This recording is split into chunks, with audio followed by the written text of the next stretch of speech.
যার বার্থডে তাকেই বেশি টর্চার সহ্য করতে হয়। প্রত্যেকটা জন্মদিনে এখন আমরা এটাই দেখছি। সারাদিন আমরা কত কিছু ভাবি যে আজ আমার রাতে বার্থডে, আমাকে সবাই সেলিব্রেট করবে, কত কিছু দেবে, কত কিছু খাওয়াবে, কিন্তু সেসব তো মানে এক সাইডে থাকে। ভূত সাজিয়ে তার যে অবস্থা, যা হাল করে, সেটা দেখলেই আমার খুব কষ্ট হয়।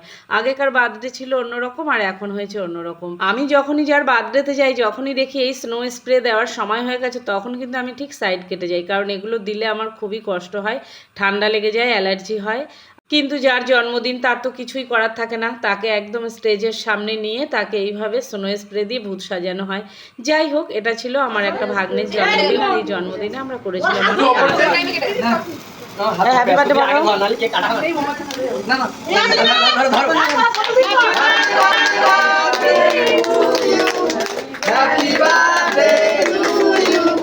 হ্যাপি বার্থডে ফেলে দিচ্ছে, হবে না হবে না, পুরানো মাল দিচ্ছে এখনকে। তো অনেক আনন্দের সঙ্গে ভাগ্নের জন্মদিনের কেকটা আমরা সবাই মিলে কাটলাম। আর ভাগ্নের এই প্রথম এত সুন্দর করে জন্মদিনটা করা হয়েছে। ওর বাড়ি অন্য জায়গায় ছিল, ও 2 বছর ধরে আমাদের এখানে আছে। এটা হচ্ছে এই যে মামি শাশুড়ির মেয়ের ছেলে। তো মামি শাশুড়ি খুব খুশি আজকে ওনার নাতির জন্মদিনে।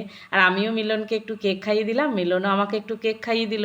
আরও মামিরা আছে, মামারা আছে, সবাই মিলে ওকে কেক খাইয়ে ওকে খুব আনন্দ দিল। এটা হচ্ছে ওর ছোটো মামা।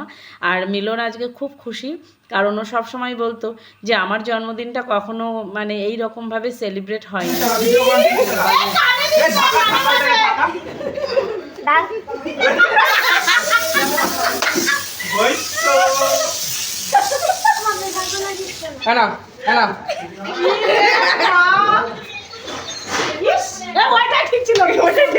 তো মিলনের বাদবাকি মনস্কামনা এরাই পূর্ণ করে দিল। তো কেমন ছিল আজকে মিলনের এই ছোট্ট একটা মিনি ব্লগ বার্থডের, অবশ্যই কমেন্ট করে জানাবেন। সবাই সুস্থ থাকবেন।